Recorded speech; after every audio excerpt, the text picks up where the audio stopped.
Welcome back to Unapologetically Strong Army Edition. I am super excited for today. We have a guest. Do you want to introduce him, Tim?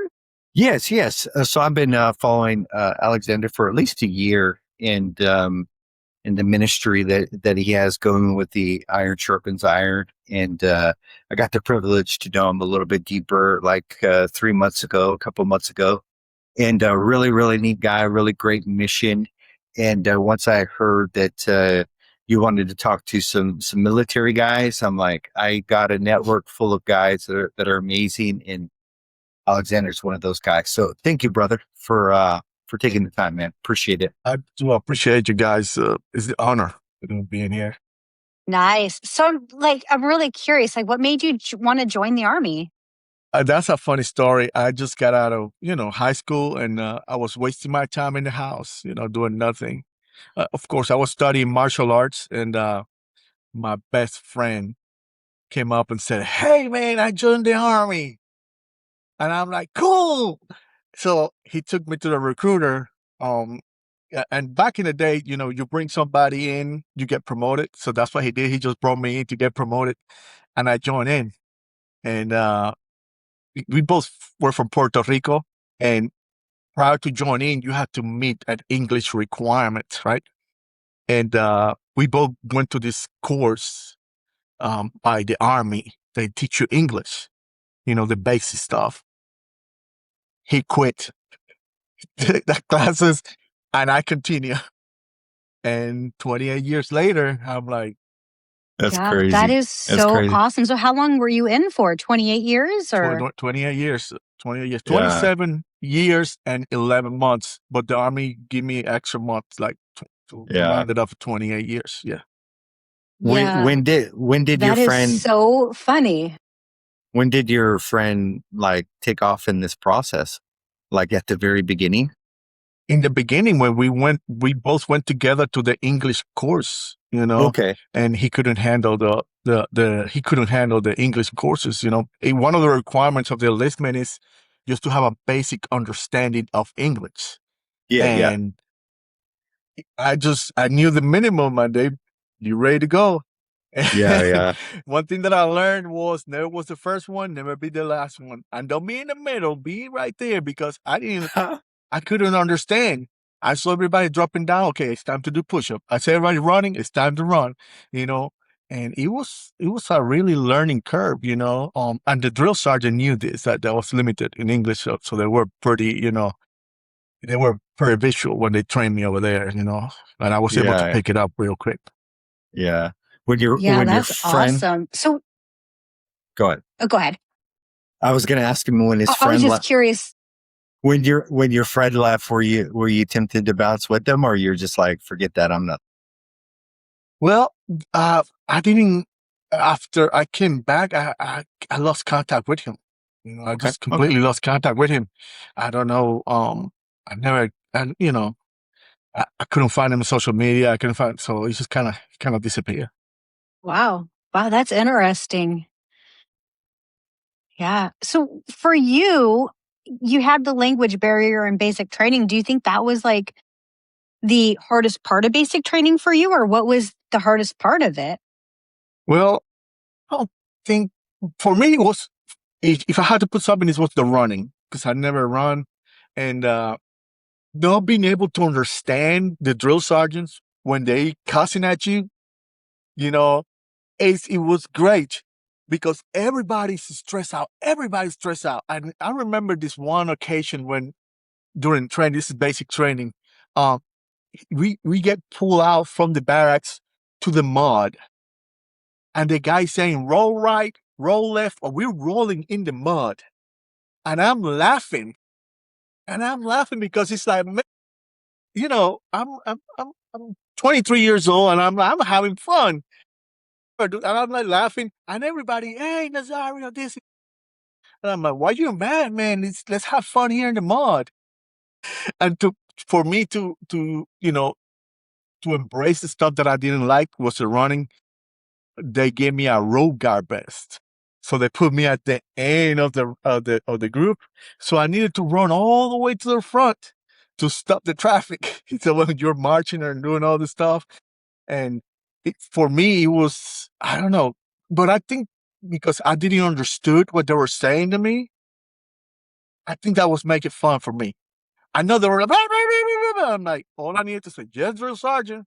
And he pointed and I run that way. Ooh, Oh, this that's so funny. this As story long as I is was there on hilarious. time and I was doing the right thing, I had no problem. Yeah. But man, Yeah. they're like, rah, rah, rah. I'm like, I don't know what you're saying. Just drill sergeant, just drill sergeant. And and the funny thing is, when at that time I have a baby, right? And we moved to Washington State, and my son, like, baby, he's watching this cartoon, I think it's Sesame Street, and the guy is they got the little blue guy. I coming to the screen like near and walking back far, near, Mm. far. And I'm like, I just sit down there and say, what this guy's doing? And then I understood what he was trying to say. Oh, so I just sit down every time I get out. I sit down with my son to learn from Sesame Street, the words, and the Mhm. pronunciation and all that. And that's how I developed my. I still, you can hear me. I still have an accent, but that's how I developed my speech. And sometimes I'm short in vocabulary because it's 28 years of the military. And Mhm. every other word out there sometimes is a cuss word. So, so you had, Yeah. Oh, Oh, that's so funny.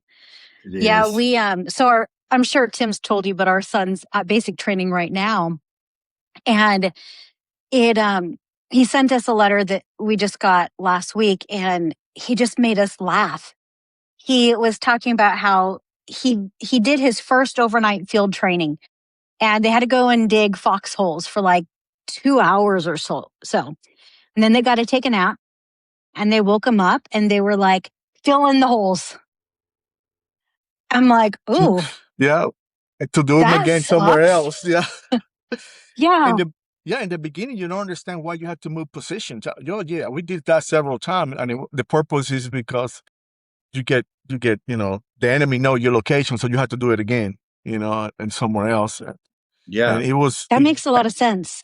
when the beginning, I mean, you don't know, you don't, they just tell us, hey, make sure that you cover it up, like nothing happened. Of course, I'm here, brand new, frustrated. I don't know what's going on. I just dig this hole. I feel them. I'm dig this hole. Cover it up. Let's do it somewhere else.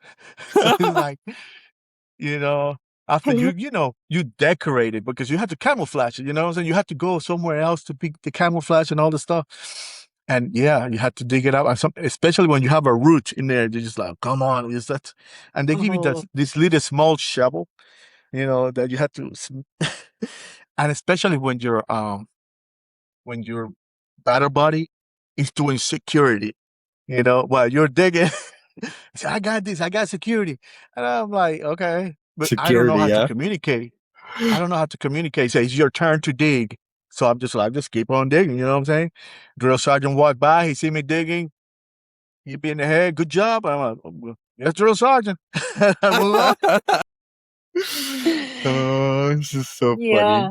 Did I always wonder what it would be like to have somebody screaming in your face and then being able to manage triggers and to adjust and stuff like that. So part of yours was a lot of the stuff you didn't understand, but did you cope well with somebody like yelling in your face? Or? Now I do. Now, I practice self-control, getting into the Bible, one of the gifts of the Spirit, and that, I have conversation with my pastor, and he said, this is what you need, self-control. And I'm like, because, after 28 years, you couldn't bump me in my shoulder, um, all that stress build up Yeah, that, yeah. that us as men, um, sometimes we had the capacity of like fill up the stress and then put it in the back of your head to serve somebody else, Yeah. And until that container is full, sometimes you have a space for another container, fill it up, put it back. But you just like keep on, I guess guys are wired to just put their pain away to take care of others, and then sometimes some people, some people cannot handle, their container is full, all those emotions are too much. And when you lose control, you get a label. You get a label. Oh, you're this, you're aggressive, you got this, you got that. I'm like, hey, this individual don't have opportunity to talk to somebody else about their feelings. Yeah. And when you talk about feelings to a person, they feel attacked, So, like, I remember when my first mission ever, me coming from basic training, and I get sent to Yugoslavia. Now it's Kosovo and Bosnia. But the war was, what's going on, and the killing, and people getting impaled, And my job was avoid conflict between these two people, just to population. And I get to see these people getting pale. And it was like, man, like my innocent. I felt my innocent at that moment, like, I mean, I'm, I'm in Puerto Rico, in the Caribbean, surfing, living life, But we were poor, but it don't bother us. We were happy. And when I experienced that, like my life completely, like, made my mind start changing, Um, and then every time I train it, I remember this, and my NCO used to tell me, he used to scream at me, "Hey, Nazario, you're in pain." And I'm like, "Yes, Sergeant." And I said, "Good. That's a reminder that you're still alive." And then he always told me, "There's somebody else trained to kill you."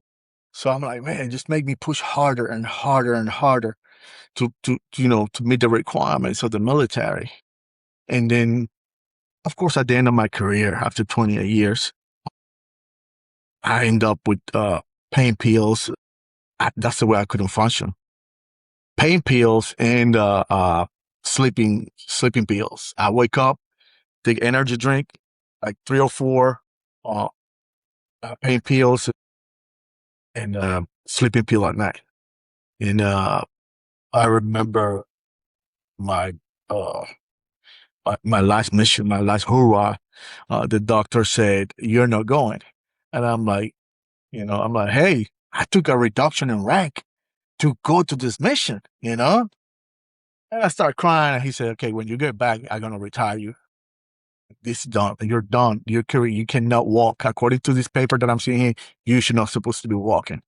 And I'm like, I feel good, Now, when I got out, oh man, you don't have those medications, you don't have those friend support, because out there, when you're deployed, you are here. You're important. You are needed. You are, hey, you are the man to make it happen, Right. I remember commanders used to come to me, to my team, "I need this to take place." And I'm like, "Roger that, let's make it happen." But the grace of God, I did make it happen, but then we come to the States. I don't know if you've seen those videos when American soldiers come in, and the signs and the families there. Yeah. I never had one of those, man. I never had one of those. I come back to disappointment, Yeah. to bad situations in the house, and I just wanted to go again, I don't feel appreciated. Yes. So hey, every time I was out there, I was somebody, Yeah. And then when I came home, you hear people thank you for your service, but it's like, for me, it was a slap in the face, I'm like, you really don't mean that. You don't know the pain. You don't know the suffering, It's so many things that you go through the military, but at the same time, you enjoy it,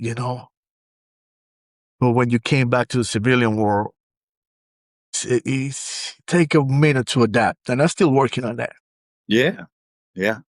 I imagine, you have hierarchy, and you have communication styles, and you have assertive and sometimes aggressive communication. And where in one environment it's pretty good, and then but you take that into another environment, and those skill sets don't work as well in a different environment. Yeah, you're completely right, because I cannot communicate with I couldn't understand why the civilian people don't understand. Right. I mean, it was so difficult to give me my change. It was so difficult to be online, you know, especially certain gas station that I go, and people just jump in front of you, and you're like, man, you don't have the ability to end your life. And you just try to, because you don't know who's, and people say, I learned this lesson too. I was in an office, uh, and this guy, he got a bunch of taps, you can tell he's been doing stuff, and this young fellow, he just screamed at him, you need to get out of this office, this and that. And I'm like, okay, I'm here, because it's my turn, and the guy, then the supervisor came and said, hey, man, he told the young fellow, said, hey, you saw that guy right there? He said, you see all these tabs? He said, I don't care, this is my office. And he said, you see that guy? He can come to this door and whoop everybody's butt from one side to the next. So the next time somebody come here, it doesn't matter who they is, you treat him with respect. It doesn't matter, this is your office, we're here to serve. And that just stuck to me. It's like, man, because he's right. And then I realized this guy, some people, not only that, in the street right now, one of the things that our church is doing, the teaching evangelism. We go out every Saturday and talk to people about Christ. And I talked to some individuals, man. I remember the last individual I talked to is a trucker, bigger than me. Man, this guy, intimidating. And I just, approach and start talking to him. I got his phone number. We end up crying together. We hugging, you know what I'm saying? This guy, and I'm like, I'm hugging this guy and he's hugging me back, and none of us want to let go. You know what I'm saying? I got a best friend. And I speak to him about 20 minutes. Yeah, it was so we don't know what what the other person is carrying, man. Just especially us, man, that because we, if you talk about emotion, oh, you're weak, oh, you're this, you do the other, you know what I'm saying? And we don't know. I don't know how to, I don't know how to express that. I don't, because it's like, my job is to find a solution, you know what I'm saying? So it's just like, how can I tell that I feel this way? And when I shared that, at the time when I was sharing, the individuals I was sharing with felt attacked. Like, oh, and it's like, kind of twist everything and point fingers and start, oh, I remember when I'm like, wait a minute. You asked me how I'm feeling and I'm sharing that with you. And now so I just, you shut down. You completely shut down. It's like, I don't want to talk about that. You just put it in the back. And I'm glad I found Tim and his group, so I can go out there and be like, boo. I get out of the camera, and cry, and it's a place to be, Be real. Yeah. have a shoulder to cry. Mm-hmm. Yeah. Yeah. Yeah. So in the Army, I can't imagine a whole lot of the men in there really sharing emotion like that. Because I would imagine that they're like, I'm big, tough, strong. I don't have emotions. But then at the same time, it's like all these men and women are like leaving their families, their spouses, their kids, their parents. And that's tough. Yeah. The way out is aggression. Yeah. The way out of that is aggression, is being aggressive, because we don't know. You don't know how to express it. You don't know. So what I do, or you go to the gym and work out, or you go out there and pew people. Yeah. That's what I did. I went out there and said, I want that mission. I'm like, it's your day off. I want that mission. And then it's just like, become addicted. I was addicted to adrenaline. I didn't going. Yeah. Yeah. Yeah. Because especially, you get that appreciation, man, when it's like, man, good job. yeah, but that tap on the shoulder, and you get to debrief everybody and you feel important because I'm in front of everybody. Yeah, this is what we encountered. This is what we did. Good job. Yeah, yeah, and all the stuff.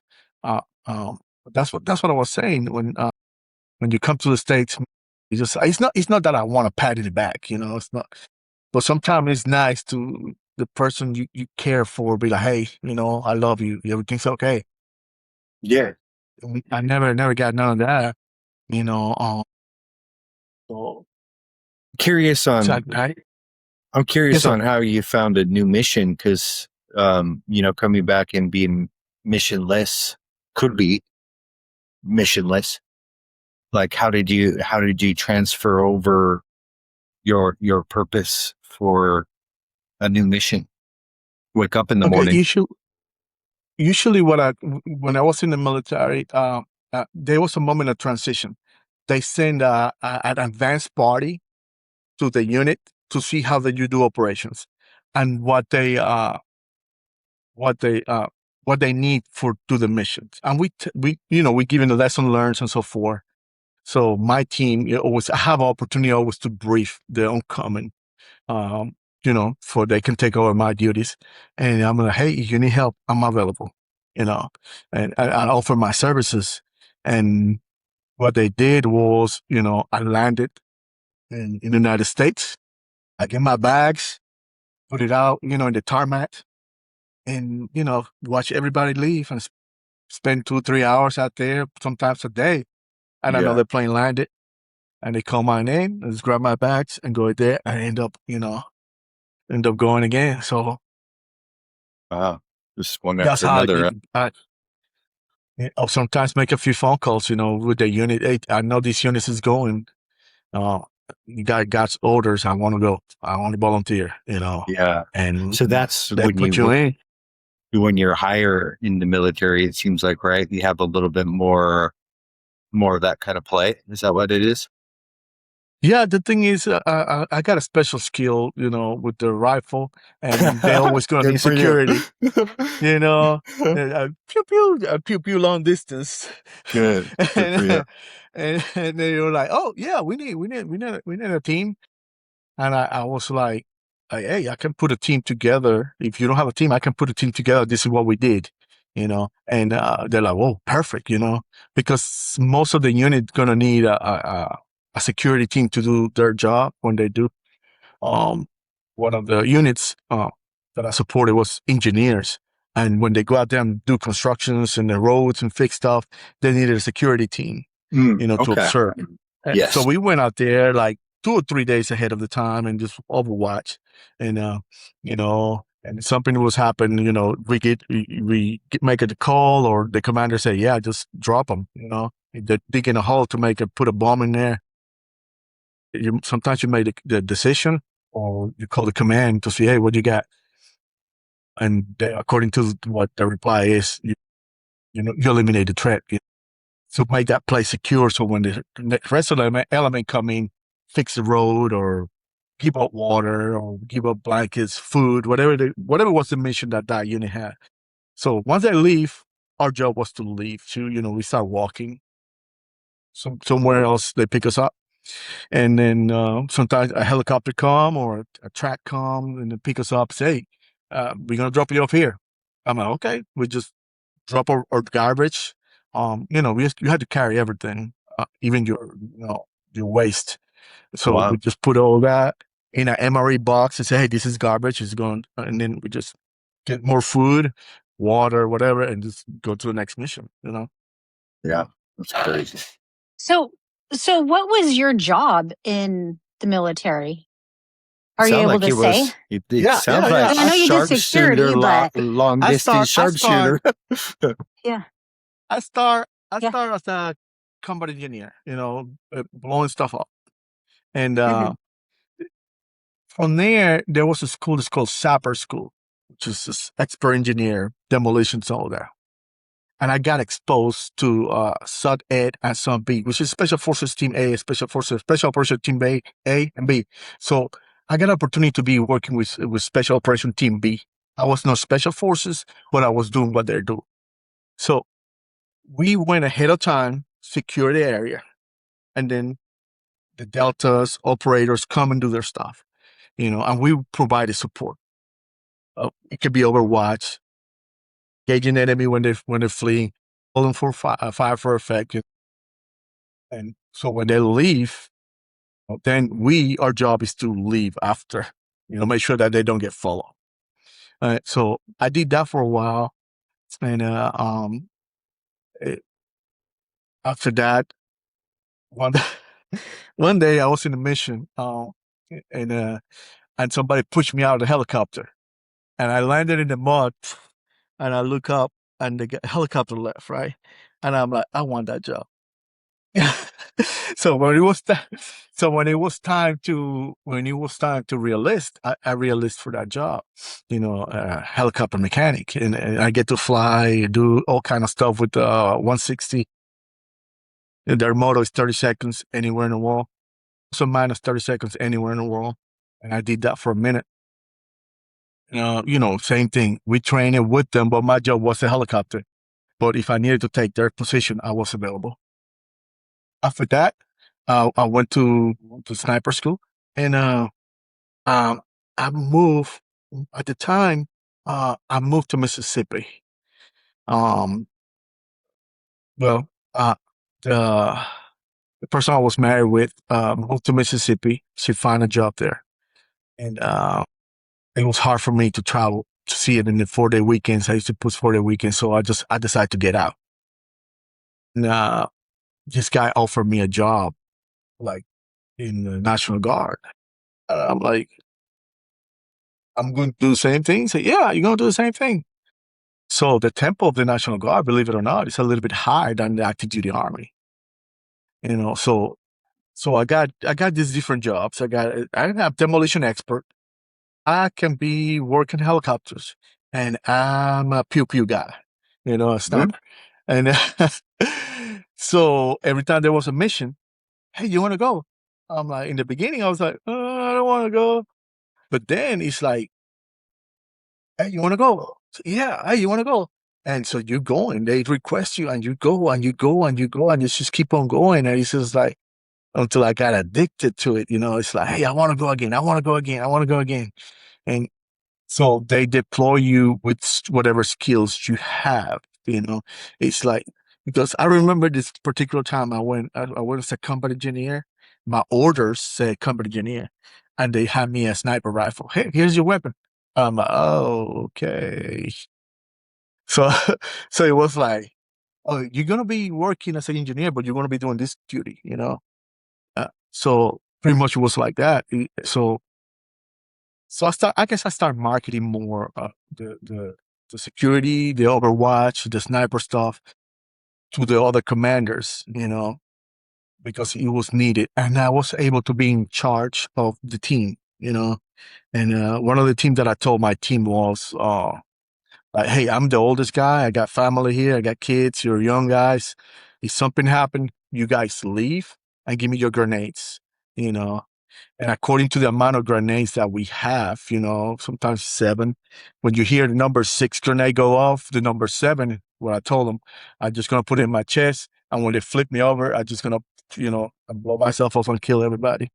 It's not to be a hero, because I let them know, you are not married, you don't have a family, man, you need to go. I have already done all that.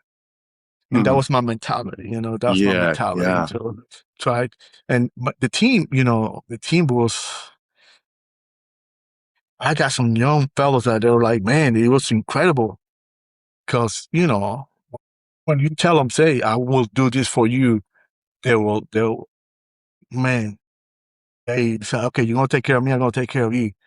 And it was a wonderful relationship, because everybody, one of the things is that we took our ranks and just kind of whatever. We just guys to doing this mission, The rank was when we came back to do briefings, and tell people and all kind of stuff.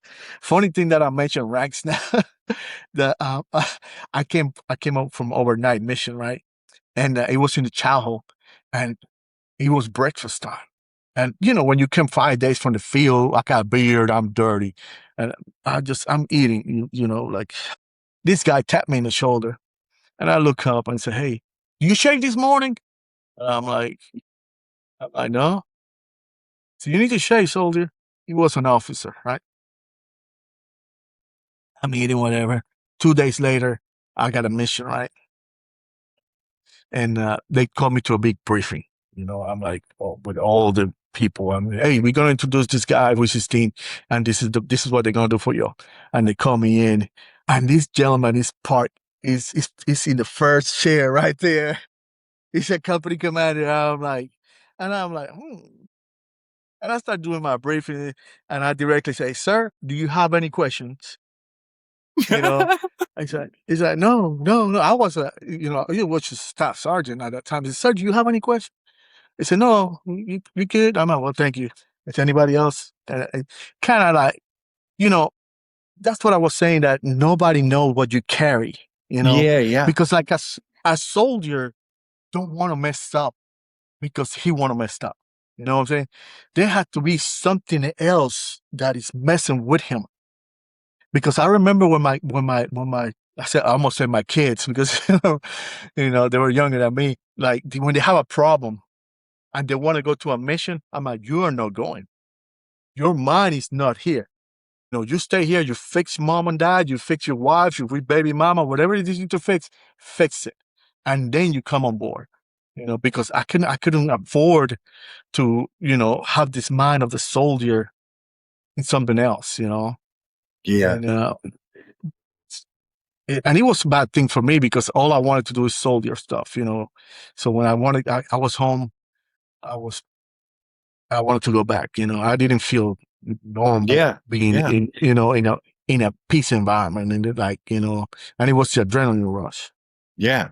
There's a lot of that's the place where your skills are utilized. That's where your identity comes from, your significance, your affirmation, like everything is coming from there, not here, And so Mhm. I can see. Yes, sir. And tell us a little bit of your knowledge of artillery. So that's what our son is doing. And just curious if you can give us some insights to what that looks like from your knowledge.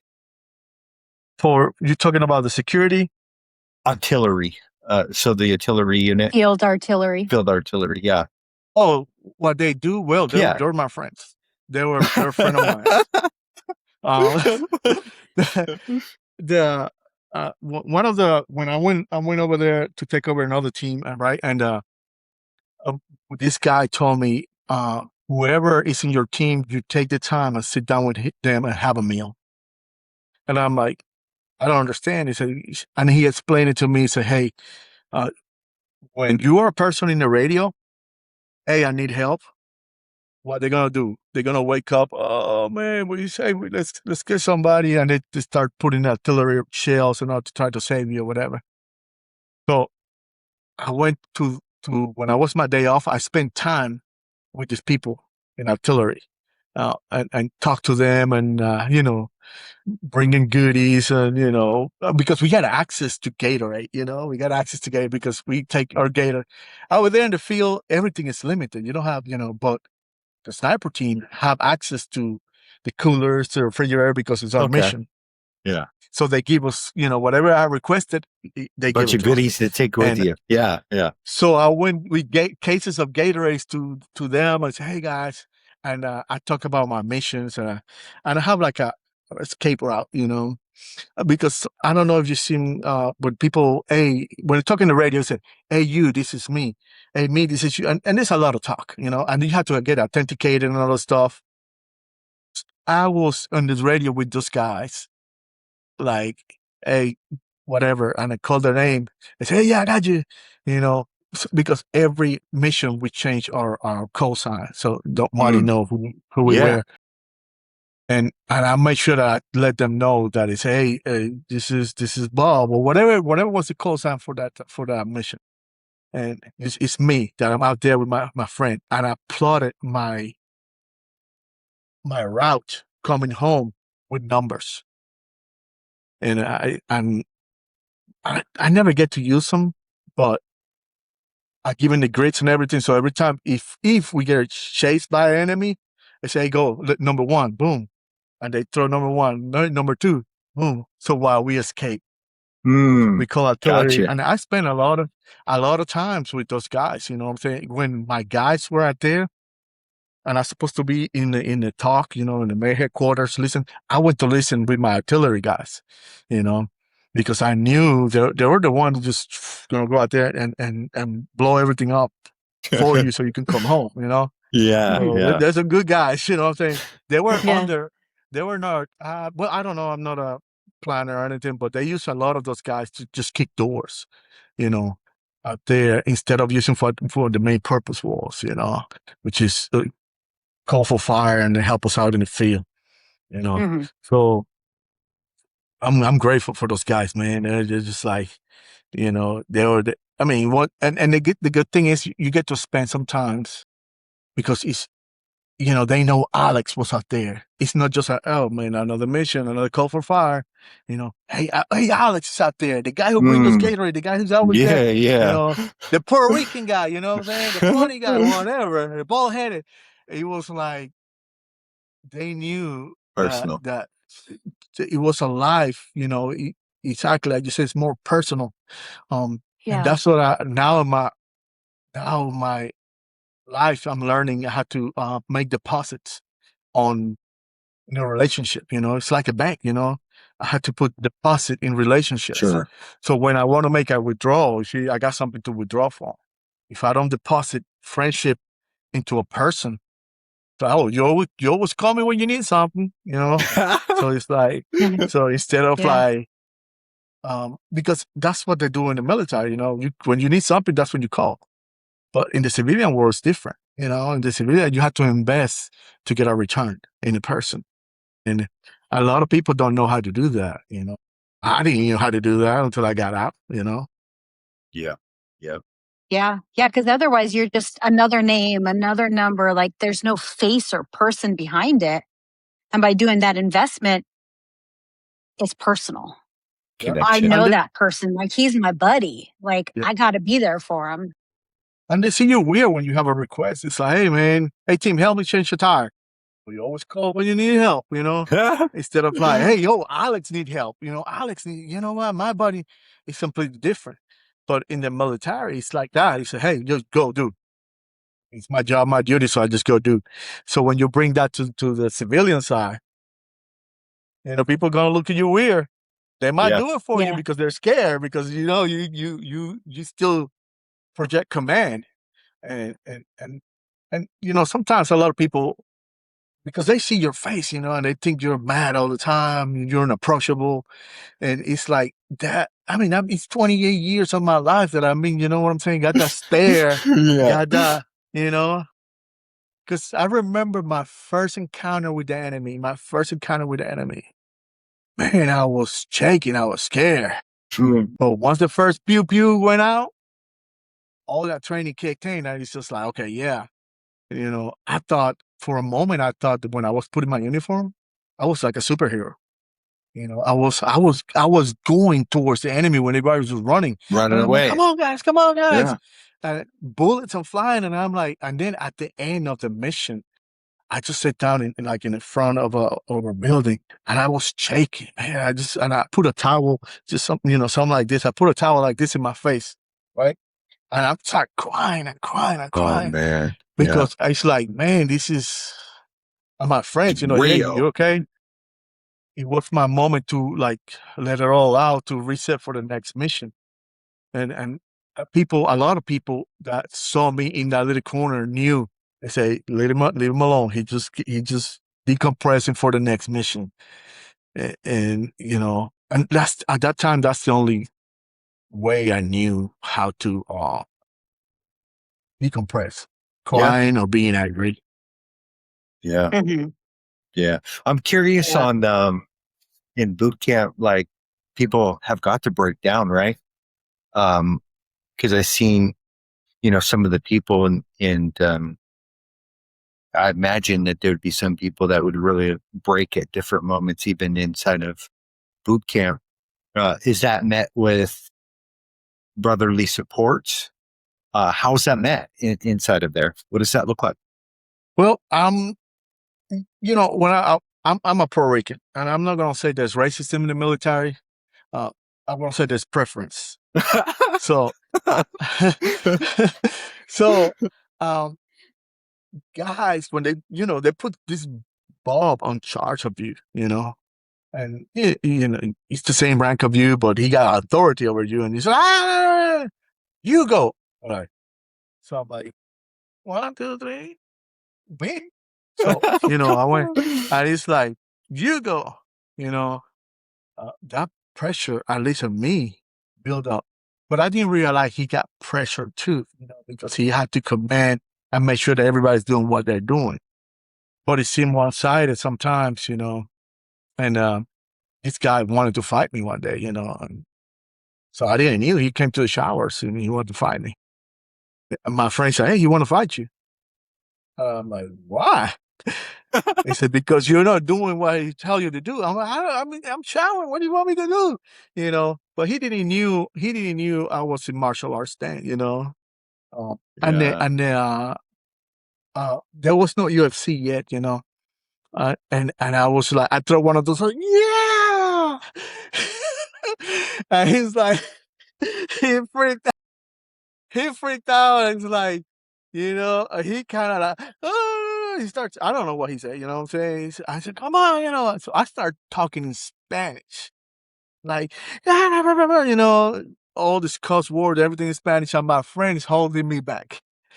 He knew English and Spanish, and he's another Puerto Rican. He was holding me back, and he's like, hey man, stop it, drop it, the drill sergeant is coming.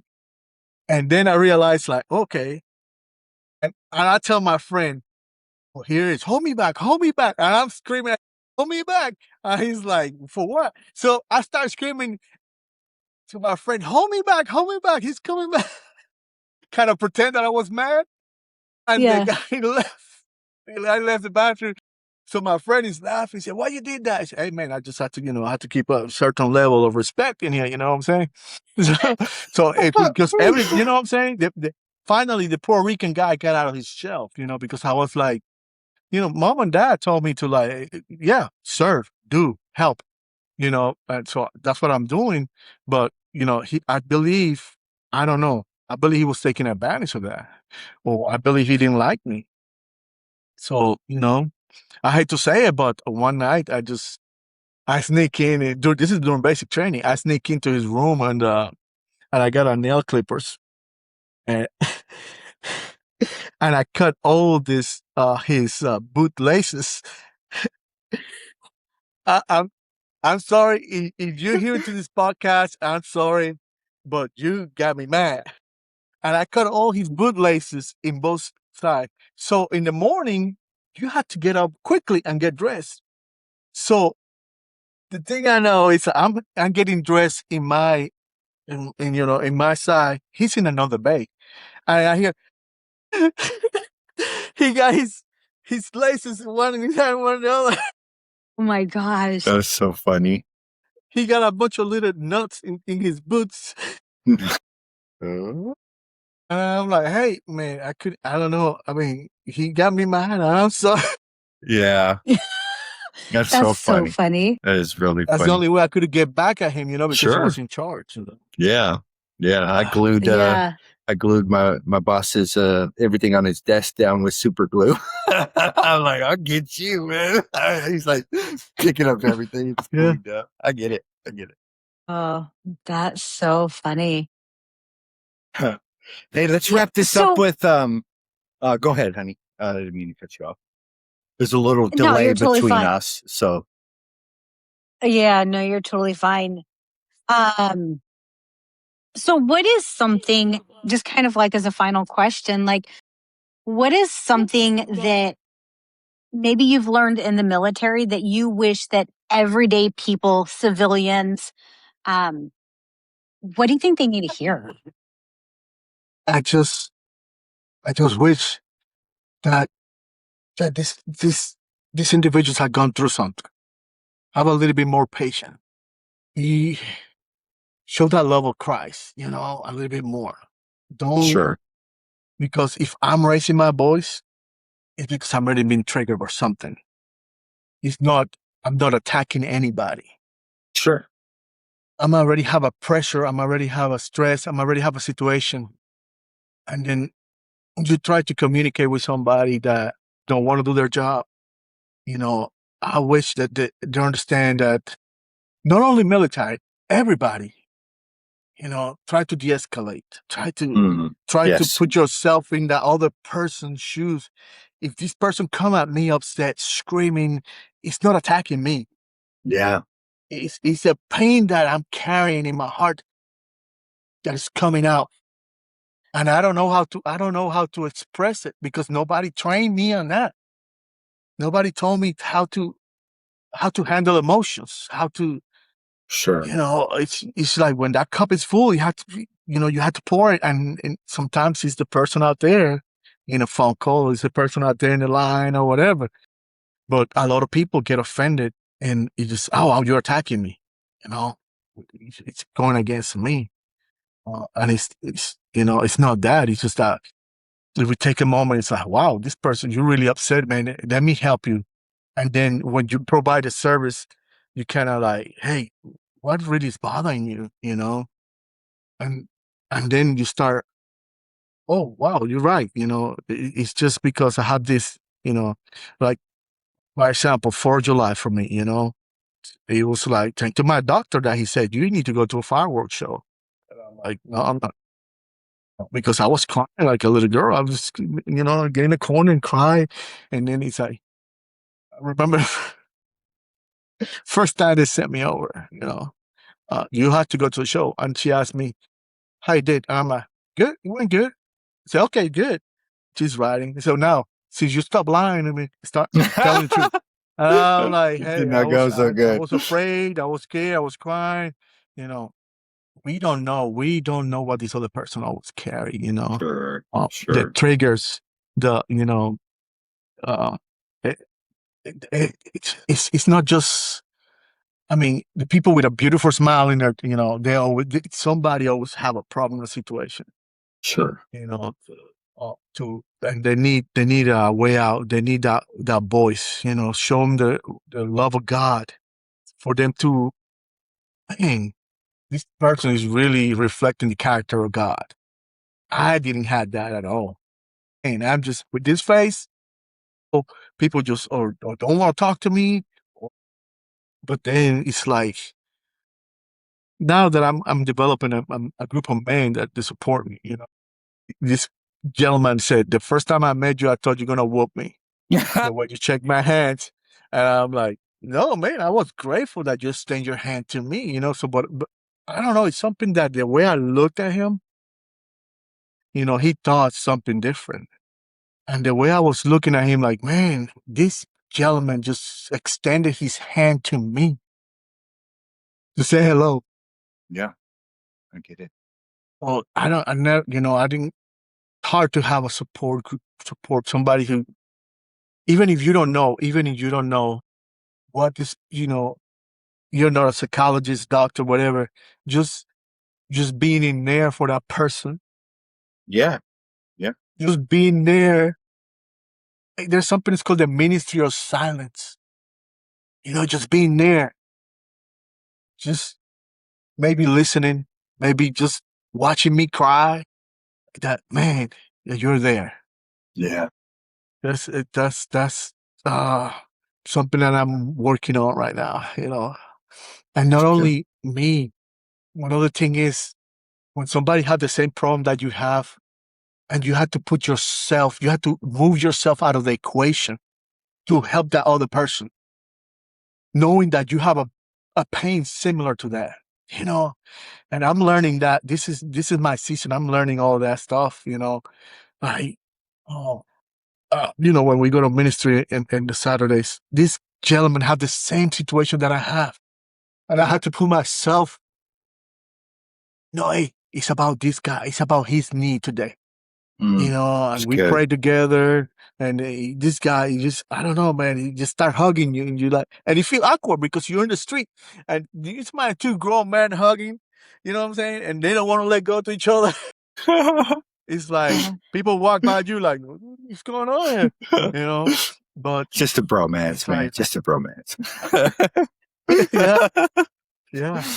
Oh, that's good. That's good. Where can people reach out to you on social media? I know you're repping Iron Sharpen Iron there. So where can people reach out to you if they want to connect with you? Uh, well, I'm this season I'm putting the social media out there. They can email me, um, Alexander N at isiron.org. Okay. I don't. That's my email, and I can give you my email. You can put it out there. But this is the season when I'm trying to reach out to others because I'm Yeah. learning myself. You Yeah. know, I'm learning that. I said, man, that's needed, especially other males, and and it's making an impact. You know, Yeah. I got some group applications group me, and people just want to be in it. Like, okay, Sure. I don't know. Hey, I'll Good. tell you my experience. I tell you what I know. You know, and we just related and stuff like that. I'm learning. I'm learning how to uh, manage my emotional intelligence. You know, it's just something that that we need to. I said we, but I need to learn. I need to apply. Especially when you're dealing with other people that have been damaged too, that have Sure. trauma from the past. You know, and two people with Mhm. trauma got together. You know, but it's going to be chaos unless one person learn or both were willing to learn to handle situations. But you know, that's another topic. Sure. Sure. That's And, good. but if I had to say something to the civilian people out there to deal with military or anybody, when somebody verbally attack you, it's not them attacking you. It's whatever is in their heart The coming wound. out. Yeah. The You wound. know, that is bleeding over you.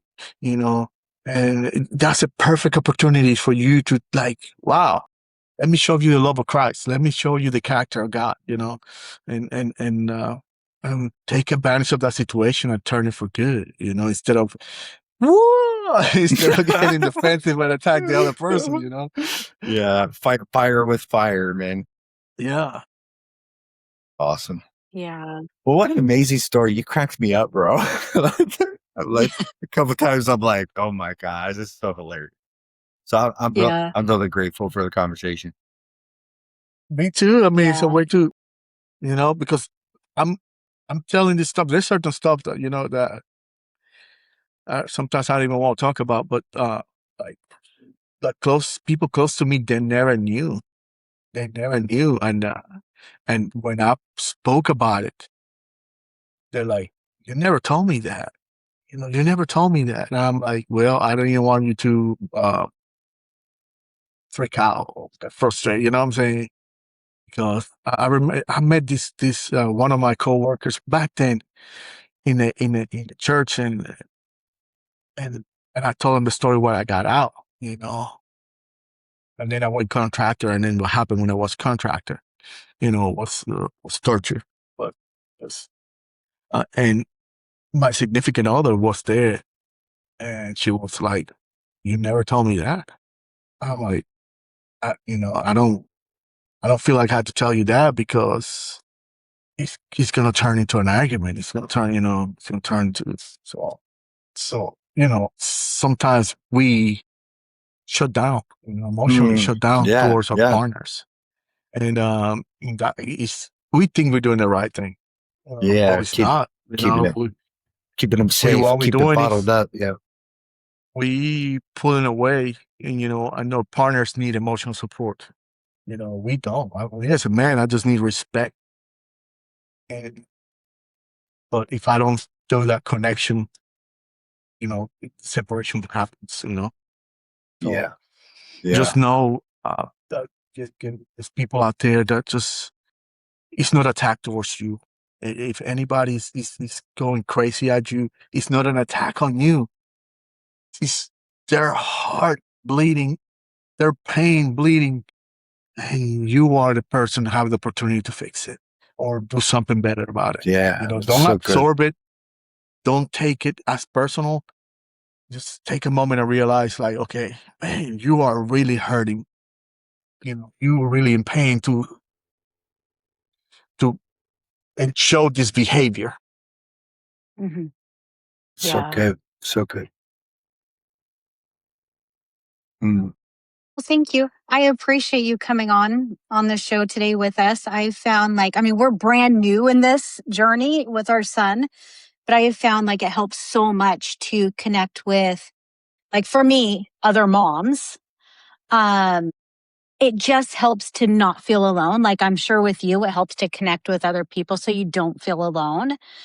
And that's kind of why I decided to do this Unapologetically Strong Army Edition, and I just love the connection. So I appreciate you coming on. Thank you guys. Communication. Now that you mentioned your son, just communication, just acknowledge he's going to a hard moment, hey, I know it's hard. I know it's difficult. I'm here to talk to you. You want to talk to somebody, we're here. Because in the beginning stages, hey, I'm invisible. I don't know say anything.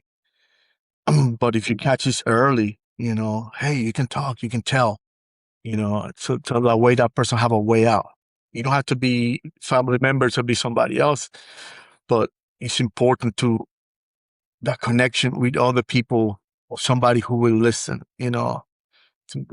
wow, you just the art, like I said, the ministry of just being there, the ministry of silence. It's just just being there for somebody. I got so many issues. But when I go out there and talk to somebody, and at the end you see two grown men hugging in a store, in a hunting store, two grown men hugging, and all the other people yeah, and there's tears in our eyes. It's a beautiful thing. It's a beautiful thing. You feel my problem is being lifted. Oh. Yeah. Let's just talk about it here right now. It's just so good. Yeah. I do appreciate you guys. Thank you for your time. Thank you for having me in considerations, because I'm nobody. Awesome, brother. Thank you so much. Appreciate you.